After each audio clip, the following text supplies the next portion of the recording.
My name is Malene Brennan, and I've always been the reliable one in my family, the person everyone turns to when they need help, the one who steps in no matter the situation.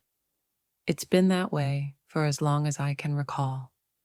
Maybe it's because I grew up in a home where family was everything. We didn't have much, just enough to keep the lights on and food on the table. But we had each other. My parents worked tirelessly, my mom balancing two jobs, while my dad put in long hours in construction. And then there was me, the youngest of four, always trying to make peace in a household that was just as chaotic and noisy as it was filled with love. I quickly learned how to fix things, whether it was tutoring my brothers or listening to my sister vent about a boy who broke her heart. I was the one they turned to. I didn't mind. In fact, I liked it. I enjoyed being the dependable one, the one who could make things better. As I got older, that role stayed with me. I went to college, became a guidance counselor, and spent my days helping people navigate their problems and figure out their next steps. I loved it. I believed I was good at it. I thought helping others was my calling. Then my sister Chloe lost her husband.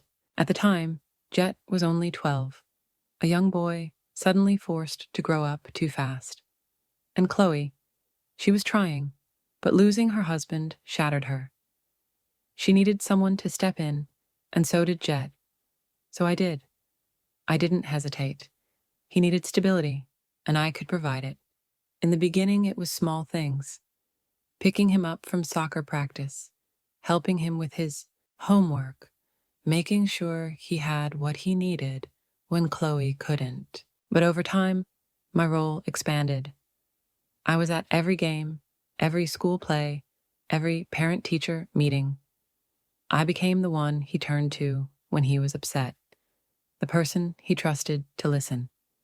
I thought I was doing the right thing, that I was helping him. But trust is delicate. It takes years to build, but can shatter in a single moment, a single mistake. I didn't recognize it then, or maybe I just refused to see it. I didn't want to admit that the lines were blurring, that what I believed was love and support had become something else entirely. This is the story of how I broke that trust, how I crossed boundaries that should never have been crossed, how I hurt someone I loved more than anything. It's not a story I take pride in telling, but it's the truth. And if sharing it makes even one person stop and think before making the same mistakes I did, then maybe it's worth it. Jet adored his mother, Chloe. She was everything to him, his foundation, his anchor. She was the kind of parent who made every moment count, cheering him on at his games, staying up late to help with school projects, and sitting with him during thunderstorms because she knew he hated the sound of rain pounding against the windows. Their bond was rare, unbreakable, but life doesn't care about bonds, does it? Chloe's life ended in an instant. She was driving home late one night after working a double shift at the hospital. She was exhausted. It had been a long, grueling day. And then a drunk driver ran a red light. Just like that, she was gone. Jet was only 12. I will never forget that phone call. It was nearly midnight when the ringing jolted me awake. When I answered, it was Curtis Clark, a family friend the police had contacted. His voice trembled, and all he could say was, "She didn't make it." My heart plummeted. All I could think about was Jet. What was I going to say to him?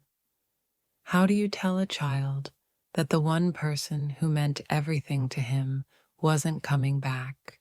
When I arrived at the house, Jet was sitting on the couch, his knees drawn up to his chest, staring at the front door as if willing her to walk through it.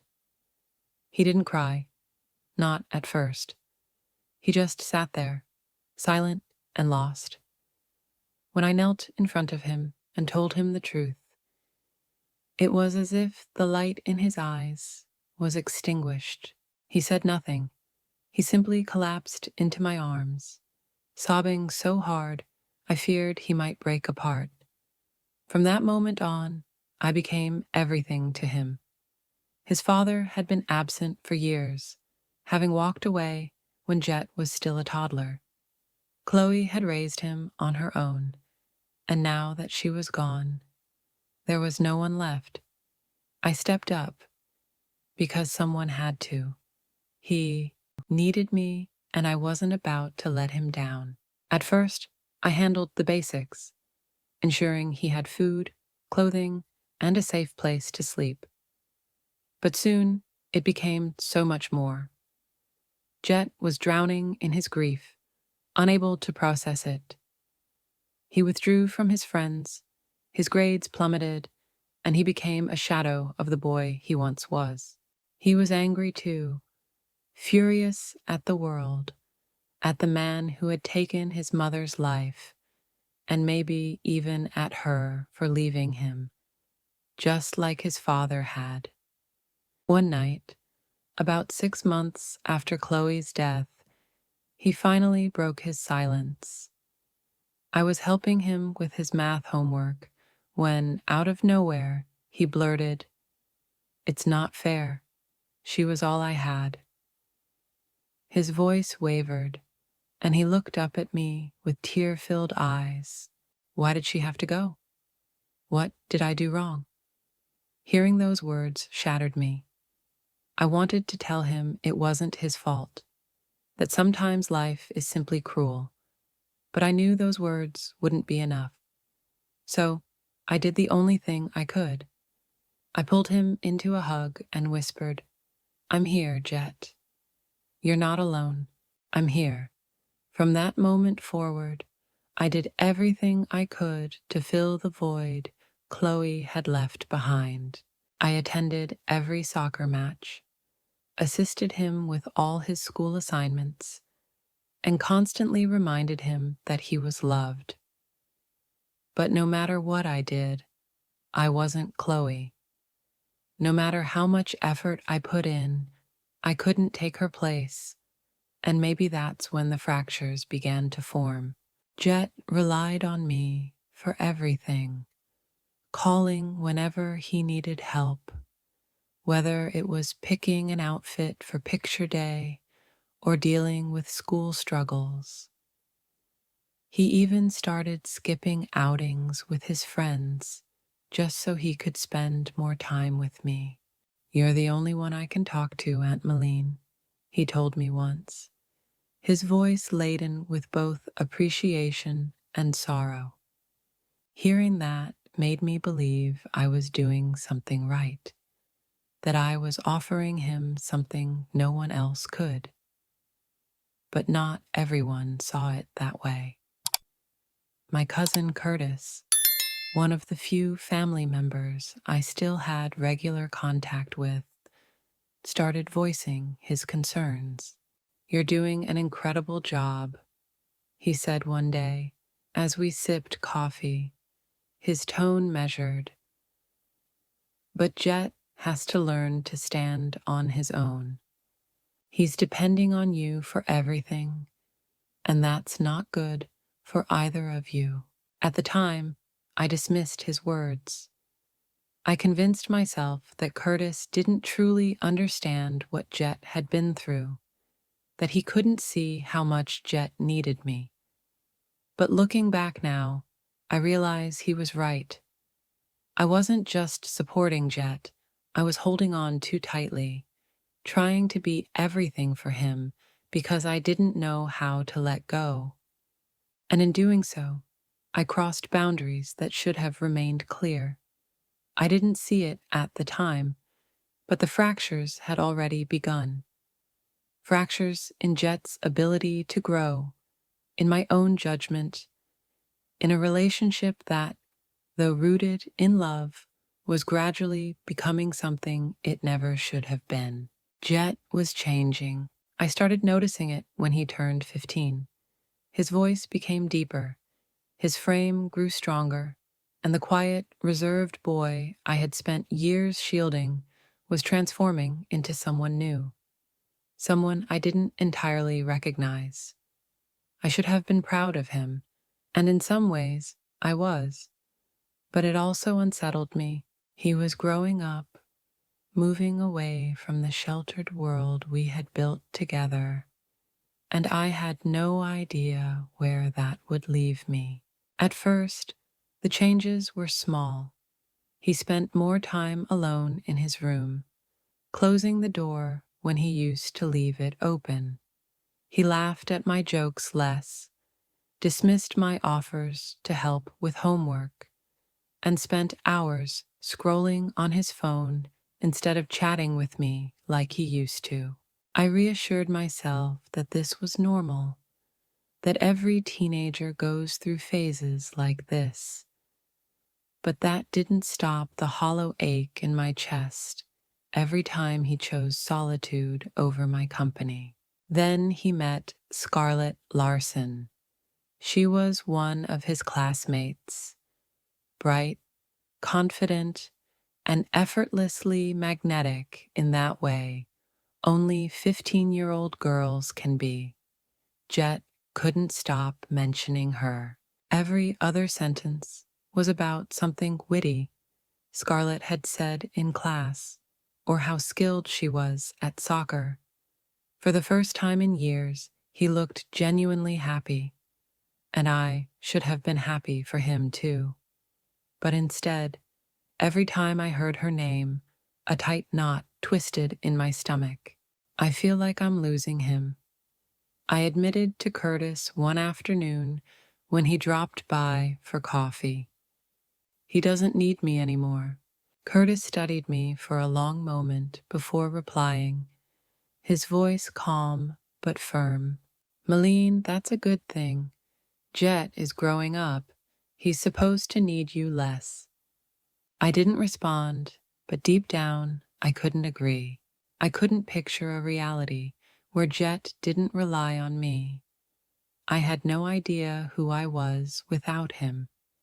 The first time it occurred, I convinced myself it was unintentional, just an accident. Jet had been up late, working on a school project, and when I found him, he was fast asleep on the couch, papers strewn around him.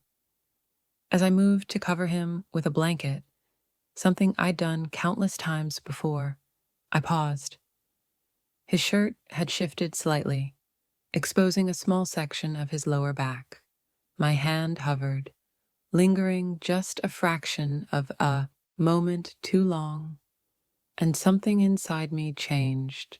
A wave of guilt hit me so intensely it made my chest tighten, but I pushed it aside, tucked him in, and went to bed.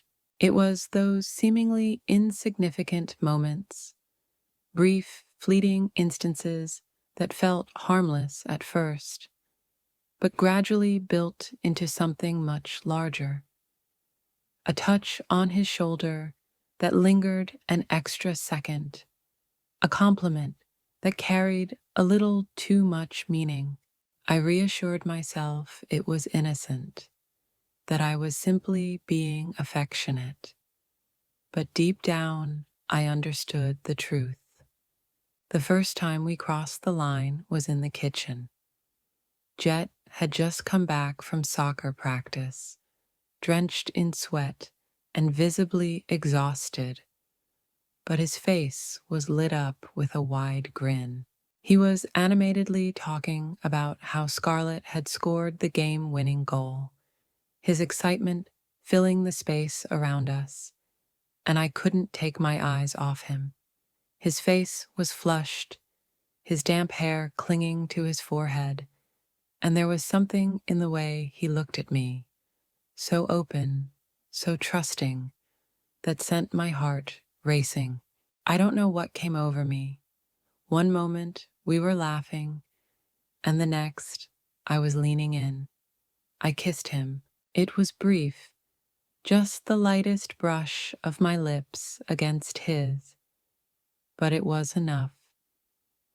He froze, his eyes widening in shock, and for a second I thought he was going to pull away. But he didn't. He approached me steadily, his gaze drilling into mine with an intensity that made it hard to breathe. "What are we doing?" he asked, and before I could form a response, his hands gripped my waist, pulling me closer. His soft lips pressed against mine, and before we could fully process what was happening, I found myself lying flat on the floor with Jet above me. In a rush, he unfastened his belt while I hurriedly slid my pants down my hips. Neither of us was thinking anymore. Logic had completely left us. He ran his hand over my left thigh, slowly trailing his fingers up toward my waist as he kissed and licked along my neck. A deep moan escaped me as I clung tightly to him. It was the most intense moment I had ever shared with Jet. Yes, I knew it was wrong. I knew I should have stopped us. But in that instant, I couldn't bring myself to resist him. After that, everything changed. We reassured ourselves that it wasn't a mistake, that as long as no one found out, no harm was done. But deep down, I understood the truth. I think Jet did too. We pretended it was normal, convincing ourselves it was okay. It felt right, until the day I overheard a conversation between Jet and his best friend, Bryson. They had met at school a few months after everything began, and by then, Jet had started confiding in him. Bryson Blackwell was the kind of person who seemed far wiser than his age, always offering insights that felt too mature for a 16-year-old. Jet trusted him, maybe even more than he trusted me, and I could tell the weight of it all was becoming too much for him. One evening, I overheard them talking in his room. I hadn't intended to listen, but their voices carried easily through the thin walls of the house. "I don't know what to do," Jet muttered, his voice low and filled with frustration. "I can't stop, but I don't even know if I want this anymore."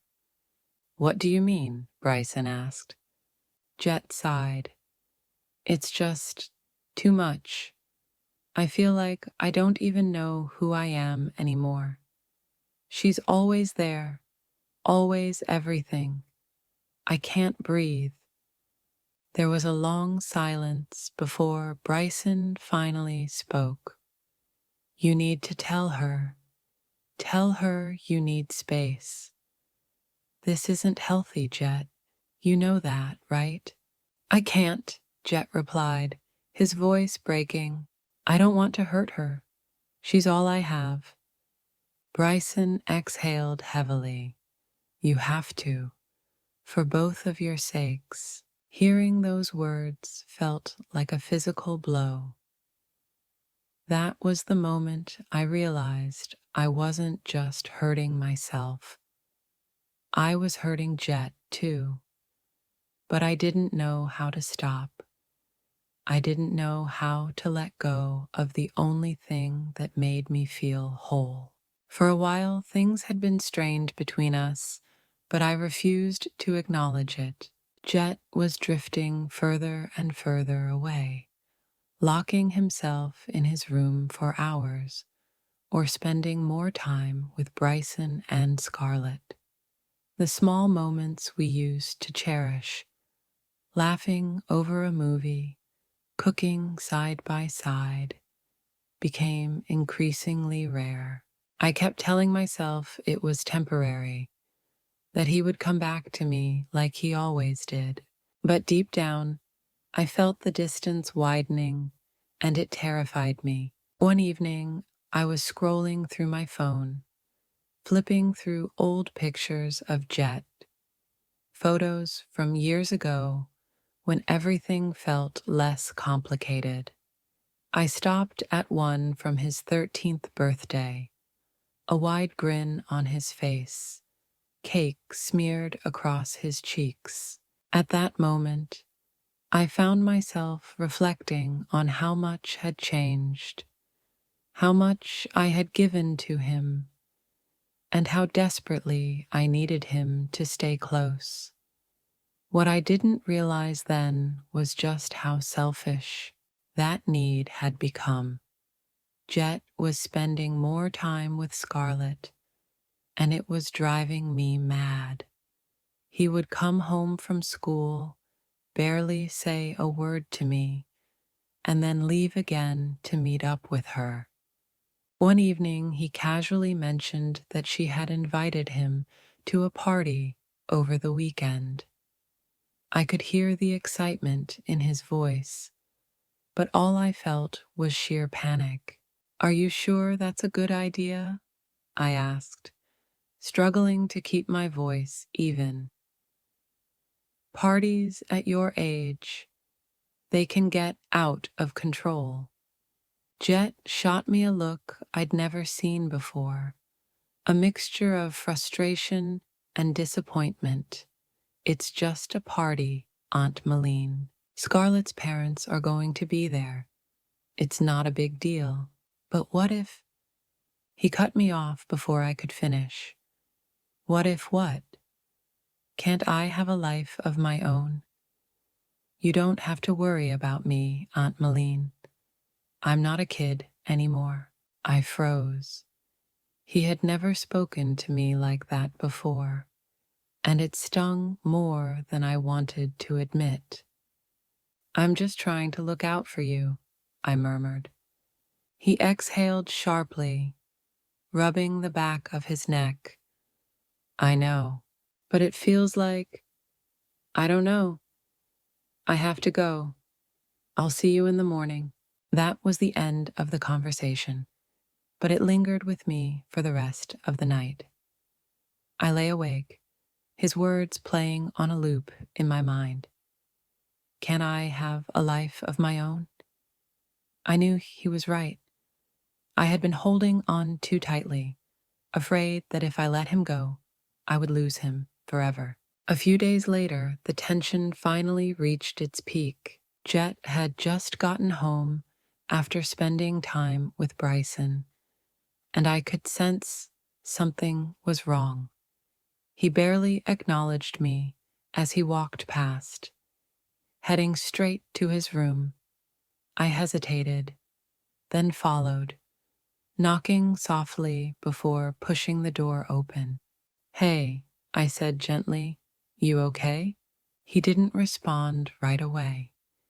He was sitting on the edge of his bed, his head buried in his hands. When he finally lifted his gaze to meet mine, his eyes held an emotion I couldn't quite define. Hurt, anger, maybe even fear. "We need to talk," he said, his tone low but unwavering. My stomach dropped. "Okay," I replied, settling into the chair across from him. "What's going on?"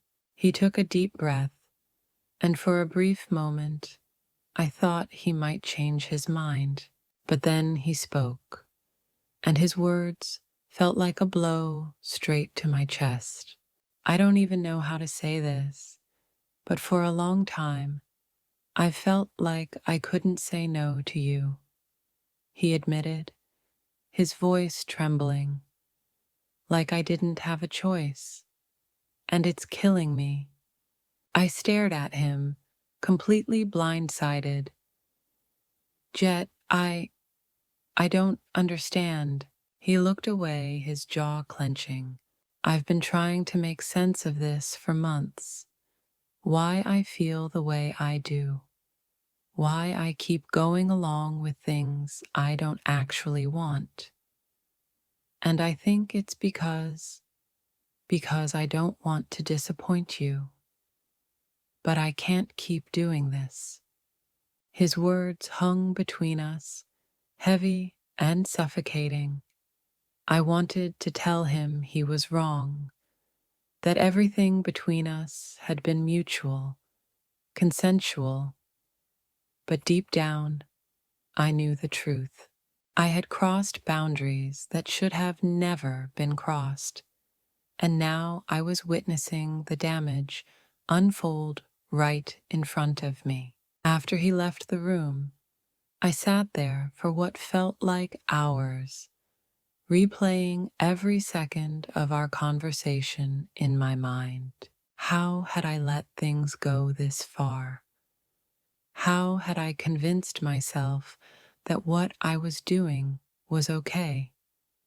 The weight of it was unbearable, and I knew I couldn't carry it alone anymore. The next day, I reached out to Rebecca Pina, my closest friend since college. She had always been the one person who never sugarcoated the truth, no matter how painful it was to hear. When I told her everything, she didn't hold back. "You need to take a hard look at yourself, Malene," she said, her voice firm yet compassionate. "You can't fix this unless you own up to all of it." Tears streamed down my face. "I know," I whispered. "I just don't know how to make things right." "You won't fix it overnight," she said. "But the first step is letting Jet go. He needs space to figure out who he is without you. And you need to figure out who you are without him." Her words hit me like a slap, but she was right. I had shaped Jet into someone he was never meant to be, and I hated myself for it. A few days later, Jet told me he needed distance. He assured me he wasn't angry, but he needed time to think, to process. Hearing those words shattered me, but I knew it was necessary. As painful as it was, I had to let him go. For days, I replayed his words in my mind, over and over, until they felt permanently etched into my soul. I don't even know how to say this, but for a long time, I felt like I couldn't say no to you. Every time I remembered, the guilt grew heavier, crushing me beneath its weight. For years to come, I had convinced myself that what we had was mutual, that I was supporting him, loving him the way he needed. But now, all I could see was the pain I had inflicted. I wanted to fix it, to make things right. But every time I tried to reach out, I froze. What could I possibly say that would undo the damage I had caused? Every sentence felt meaningless, like trying to repair a shattered dam with nothing but a strip of tape. Still, I knew I couldn't just leave things as they were. Jet deserved more. At the very least, he deserved to hear me take responsibility for what I had done. So I wrote him a letter. "Dear Jet, I don't even know where to begin. How do I apologize for something I can't fully explain to myself? All I know is that I hurt you in ways I never meant to, and for that, I am deeply sorry. When your mom passed, I promised myself I would protect you no matter what. I thought I was doing that, but somewhere along the way, I lost sight of what that really meant. I crossed lines that never should have been crossed, and in doing so, I took something I can never give back: your trust. You told me you felt like you couldn't say no to me, and hearing that shattered me. The last thing I ever wanted was for you to feel trapped, like you didn't have a choice. I can't undo what's already happened, but I can make you a promise. From now on, I will respect your boundaries. I will give you the space you need to figure out who you are without me hovering over you. I'm not asking for forgiveness. I don't deserve it. But I do hope that one day you'll be able to look back on the good memories we shared and know that despite all the ways I failed you, I always loved you.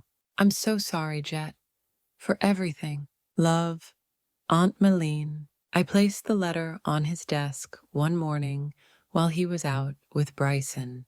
I didn't expect a response, at least not right away, but the waiting was agonizing. Every time my phone buzzed, my heart leapt, only to sink when I saw it wasn't him. Days passed, turning into weeks, and still nothing. I started to wonder if I had lost him forever. Then, one evening, there was a knock at the door. When I opened it, Jet was standing there. He looked older than his 19 years. The letter, clutched in his hand, folded and creased, like he had read it over and over. For a long moment, we just stood there, neither of us knowing what to say. "Can we talk?" he asked finally, his voice quiet but firm.